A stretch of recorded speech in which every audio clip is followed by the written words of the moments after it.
खुलुमबाय बियो बडलेण्ड इंखं टेलिभिजन दिनैनि रादाबखौ फरायदों आं उपमारानि दैमारि दिनैनि गाहाय रादाबाव दं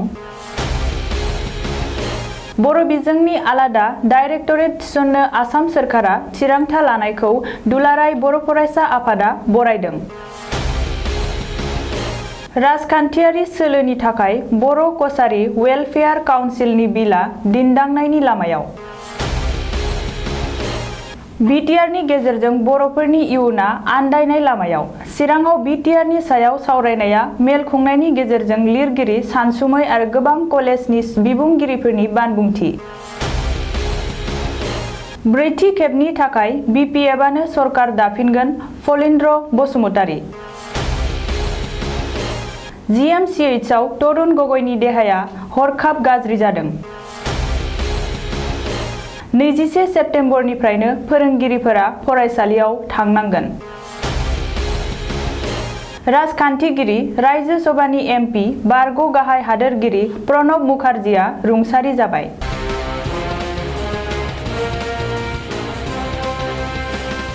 दानिया आबुं रादाब बर' बिजोंनि थाखाय आलादा डाइरेक्टरेट थिसननो थाखाय आसाम सोरखारा गनायथि होनायखौ दुलाराय बर' फरायसा आफादनि आफादगिरि दिपेन बर'आ बरायदों राज्यो सोरखारनि बे बिथांखिखौ बरायनानै दिपेन बर'आ बुंदों दि रबिबार साना बर' हारि आरो बर' बिजोंनि थाखाय मोनसे जारिमिनारि सान जानानै थासिगोन बबेखानि फैगौ 5 सेप्तेम्बर फोरोंगिरि सानखालि आसामनि गिबि मन्त्रि सर्बानन्द सन'वाल आरो सोलोंथाइ मन्त्रि डक्टर हिमन्त बिश्व शर्मा मोना बर' बिजोंनि थाखाय आलादा सोलोंथाइ बिथोनगिरि ख'खौ बेखेवगोन होननानैबो फोरमायनायजों लोगोसे बिटिआर गोरोबथानि गुबुन गोबां दफा मावफुंनायनि थाखाय सरकारा राहा लादों होननानैबो दिपेन बर'आ सुलुङाव फोरमायदों बिटिआर गोरोबथानि सागानगिरिफोरजों लोगोसे सोरखारा मोजां सोमोन्दो थानायनि थाखाय मिरु आरो राज्यो सोरखारा बिटिआर गोरोबथानि दफाफोरखौ मावफुंनो हाबाफारि लादों बेजों लोगोसेनो बिटिआर गोरोबथानि दफाफोरखौ मावफुंनायनि थाखाय दुलाराय बर' फरायसा आफादा सोरखारखौ नारसिननानै खामानि मावलांबाय थागोन होननानैबो बुंदों दिपेन बर'आ बबेखानि दुलाराय बर' फरायसा आफादनि मोनसे हान्जाया गाबोन आसामनि गिबि मन्त्रि सर्बानन्द सन'वालखौ लोगो हमहैगोन आरो बिटिआर गोरोबथानि दफाफोर मावफुंनायनि बागै सावरायहैगोन होननानैबो दिपेन बर'आ फोरमायदों राजखान्थि दोलोफोरनि हिसाब निकासनि जुनै दिन्दांनायनि लामायाव बर' कसारी वेलफेयार काउन्सिल दाफुंनायनि बिल गोबांसाया बानबुंथिदों दि बे खेबनि रायजोनि एसेम्बलि सेसनाव जामारनाय नंलामोन बर' कसारी वेलफेयार काउन्सिलनि बिल दैखांनाय सुलुङाव बुंनाय बादिब्ला डब्लिउपिटि मन्त्रि चन्दन ब्रह्म आरो रांखावरि मन्त्रि डक्टर हिमन्त बिश्व शर्मानि गेजेराव गोरोबलायनो हायैनि थाखाय थाबथानानै दं बर' कसारी वेलफेयार काउन्सिलनि बिल हरखाब मन्त्रि हिमन्तआ बिब्दि बोसोन होनायाव डब्लिउपिटि मन्त्रि चन्दन ब्रह्मआ बोराबबाय बिपिएफनि आफादगिरि आरो बडलेण्डनि बारग' गाहाय हाग्रामा महिलारी आरो बिपिएफनि दोलोनिफ्राय बुंनाय जाबाय जे सनितपुर आरो बिश्वनाथनि बर'फोरा बडलेण्ड सोमावसारनाय समाव गोबां सेक्रिफाइस दं बिसोरनि दुखु सैजो नोजोर लानानै दाबिनाय जादोंमोन बर' कसारी अट'नमास काउन्सिल ओरै हिमन्तआबो बुंबाय बे मोननै जिल्लाखौ नागाराब्ला मानिनाय गैया दासान्दि गरमथार दिसपुरनि थासारि बे बिथिङाव इउबिपिअ गौथुमा जोबोद दुखुआव दं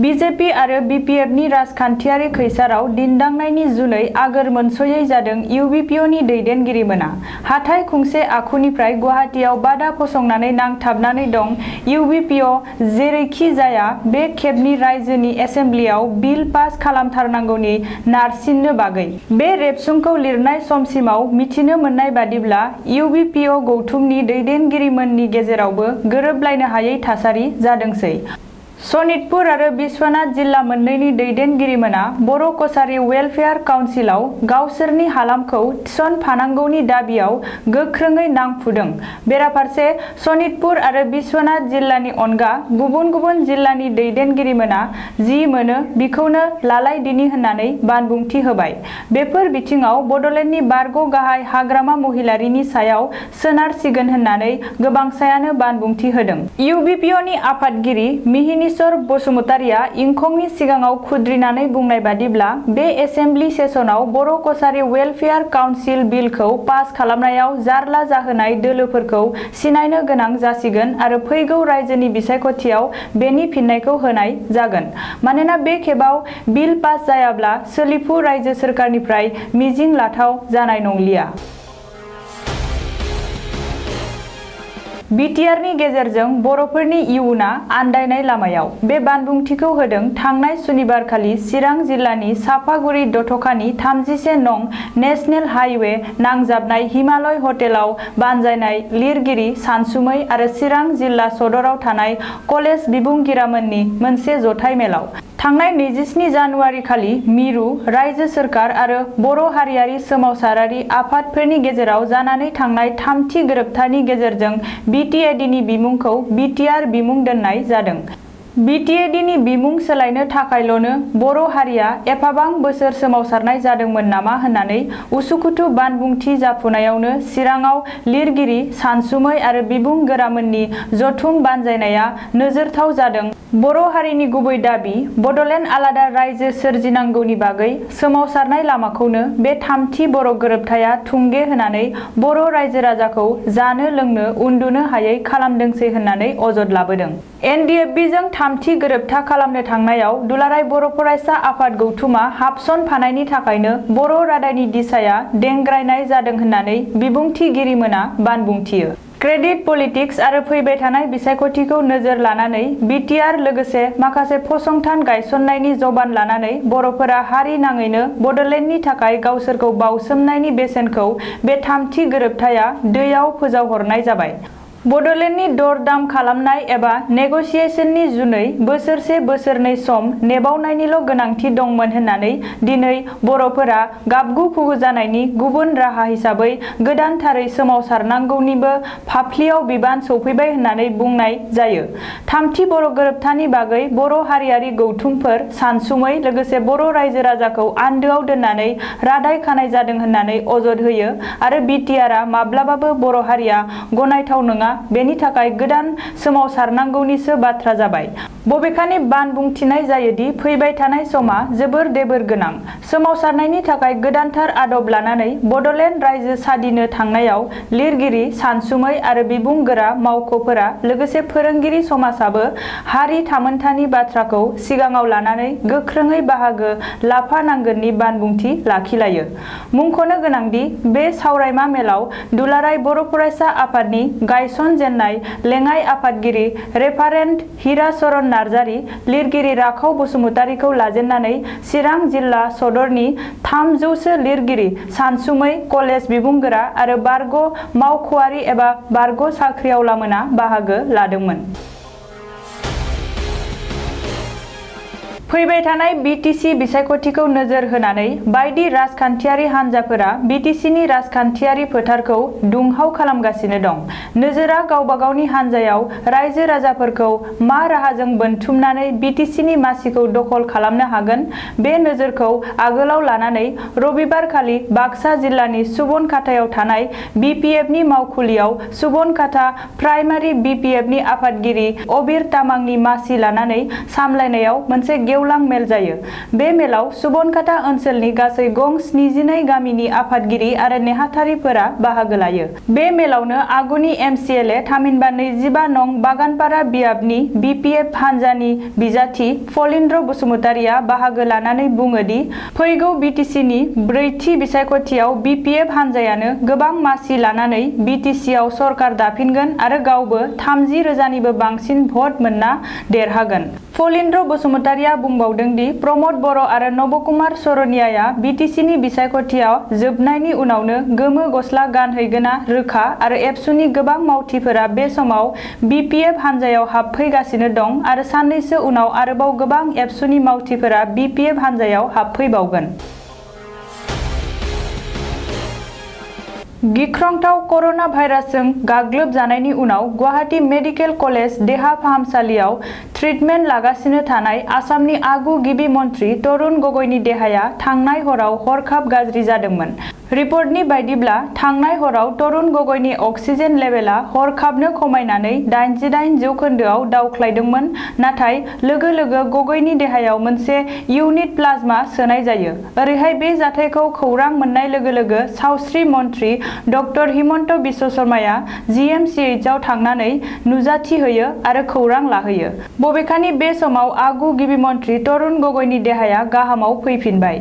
एसे गुजुनायनि अनगायै गगैनि देहायाव जेबो गुबुन लैखोन नुनो मोनाखै आरो बिथांनि अक्सिजेन लेभेलाबो 96 जौखोन्दोआव दावखोफिनबाय होननानैबो सुलुङाव मिथिनो हादों।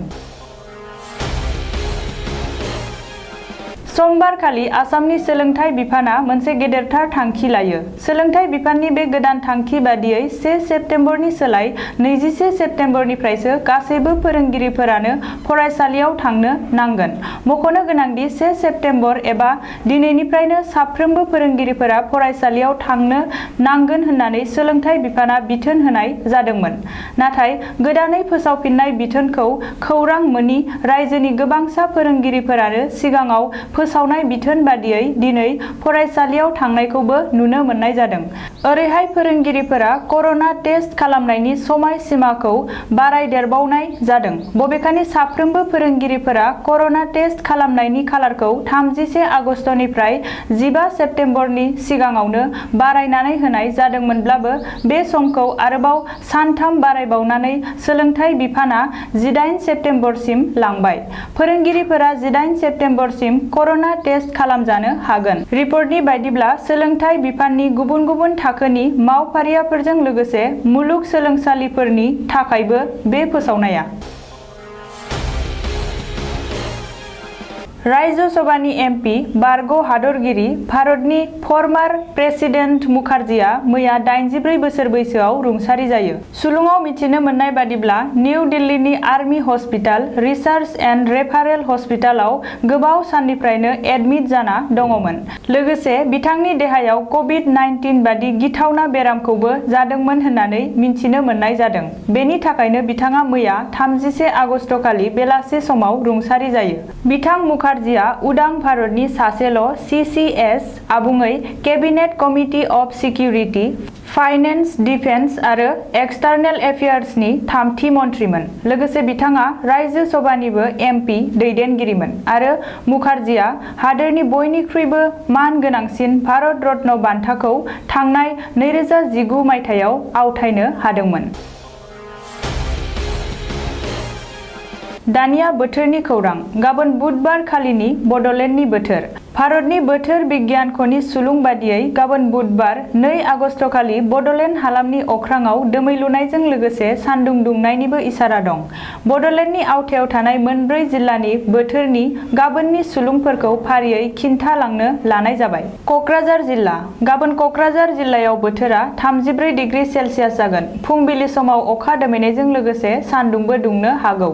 सानजौफु समाव अखा दोमैनाय, अखा हानाय लोगोसे सान्दुंबो दुंनो हागौ। थिग बेबादिनो हरनि समाव अखा दोमैनायजों लोगोसे एसे बिबांनि अखा हानायनिबो जाथावना दं। चिरां जिल्ला। गाबोन चिरां जिल्लायाव बोथोरा 34 डिग्री सेल्सियास जागोन। फुंबिलि समाव अखा दोमैनाय, अखा हानाय आरो सान्दुं दुंनायनिबो इसारा दं। सानजौफु समाव अखा दोमैनायजों लोगोसे सान्दुंबो दुंनो हागौ। थिग बेबादिनो हरनि समावबो अखा दोमैनायजों लोगोसे एसे बिबांनि अखाबो हानो हागौ। बाक्सा जिल्ला। गाबोन बाक्सा जिल्लायाव बोथोरा 34 डिग्री सेल्सियास जागोन। फुंबिलि समाव अखा दोमैनायजों लोगोसे सान्दुंबो दुंनो हागौ। सानजौफु समाव अखा दोमैनाय, अखा हानाय आरो सान्दुं दुंनायनिबो जाथावना। थिग बेबादिनो हरनि समाव अखा दोमैनायजों लोगोसे एसे बिबांनि अखा हानो हागौ। उदालगुरि जिल्ला। गाबोन उदालगुरि जिल्लायाव बोथोरा 34 डिग्री सेल्सियास जागोन। फुंबिलि समाव अखा दोमैनाय, अखा हानाय आरो सान्दुं दुंनायनिबो इसारा दं। सानजौफु समाव अखा दोमैनायजों लोगोसे सान्दुंबो दुंनो हागौ। थिग बेबादिनो हरनि समावबो अखा दोमैनायजों लोगोसे एसे बिबांनि अखा हानायनिबो इसारा दं। दिनैनि रादाबा एसेनोसै। गोजोन्थों।